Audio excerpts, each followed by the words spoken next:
పూలు మాల కట్టడం మీలో ఎంతమందికి వచ్చు, ఎంతమందికి రాదు, అండ్ ఎంతమందికి ఇంట్రెస్ట్ మాల కట్టుకోవడం, మాల కట్టి పెట్టుకోవడం ఓన్గా. స్కూల్కి వెళ్ళే టైంలో చేత్తో మాల కట్టుకుని పెట్టుకోవడానికి రాక పిచ్చి పిచ్చిగా పూసే మా ఇంటి దగ్గర విరజాజులు, మల్లెపూలు, కాకడ మల్లెలు అవన్నీ ఏం చేయాలో తెలియక సూదితో గుచ్చుకొని ఆ తర్వాత ఒక బల్లకి దారం కట్టి లేదా బొటన వేలికి కాలికి దారం కట్టుకొని కాలిమాల పెట్టుకొని మరీ పెట్టుకునేదాన్ని. పేపర్ ముక్కలతో, అగ్గి పుల్లలతో చాలా రకాలుగా చాలా మంది ట్రై చేపించారు కానీ రాలేదు. కార్తీక మాసం నుంచి మాఘమాసం లోపు పూసే డిసెంబర్ పూలు మీకు ఐడియా ఉందా? వైలెట్ కలర్ లో, వైట్ కలర్ లో ఉంటాయి. ఎన్ని రకాలుగా ప్రయత్నించా ఎందుకు రావట్లేదు అని చెప్పి సంక్రాంతి హాలిడేస్ లో కూర్చొని ఆ డిసెంబర్ పూల మీద భయంకరమైన దండయాత్ర చేశాను. 2-3 రోజులు ఆ డిసెంబర్ పూలతో మాల ట్రై చేసేటప్పటికి అసలు నాకు నేనే షాక్ అయిపోయాను. ఆ మాల నేనే కట్టానా అని. అంత అద్భుతంగా నేను చేతిమాల కట్టగలిగాను. చూసిన వాళ్ళు కూడా ఆశ్చర్యపోయారు మా ఇంట్లో. ఇంకా మనం వదులుతామా? వేరే లెవెల్లో ఏ పూలైనా సరే, డిసెంబర్ పూల దగ్గర నుంచి విరజాజి పూల వరకు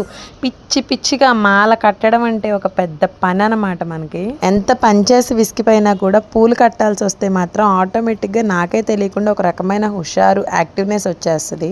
ఈ పిల్లలు పుట్టిన దగ్గర నుంచి ఆ పూలు కట్టుకుందాం, పెట్టుకుందాం అని టైం లేక సగం ఇంట్రెస్ట్ పోయింది. నిన్న నైట్ తీసుకొచ్చిన పూలు ఈ రోజు సాయంత్రానికి గానీ ముహూర్తం పడలేదు. వేరే పనుల వల్ల మార్నింగ్ పూజ చేసుకోవడం అవ్వలేదు. శుక్రవారం కాబట్టి ఈవినింగ్ అయినా కంపల్సరీ చేసుకోవాలని చెప్పి 4:30కి స్టార్ట్ చేశాను. మధ్యాహ్నం కొంచెం సేపు పడుకొని లేచాను. ఆ పూల మాల కట్టేశాను. మార్నింగ్ వాష్ చేసిన బట్టలన్నీ మర్చేసి ఈవినింగ్ ఇల్లు గుమ్మాలు ఊడ్చేసి స్నానం చేసి ఈవినింగ్ దీపం పెట్టుకోవడానికి మొత్తం ప్రిపేర్ చేసి పెట్టుకున్నాను. ఎవ్రీడే పూజ చేసుకున్నప్పుడు ఆటోమేటిక్గా నేను స్వామివారిని తలుచుకునేటప్పుడు మహాలక్ష్మి అష్టకం చదువుకుంటాను. కానీ ఈరోజు నాకు ప్రత్యేకంగా దుర్గా అష్టోత్తర నామం చదువుకుందాం అనిపించింది. చదువుకొని లలితా సహస్రనామంతో పూజను పూర్తి చేశాను.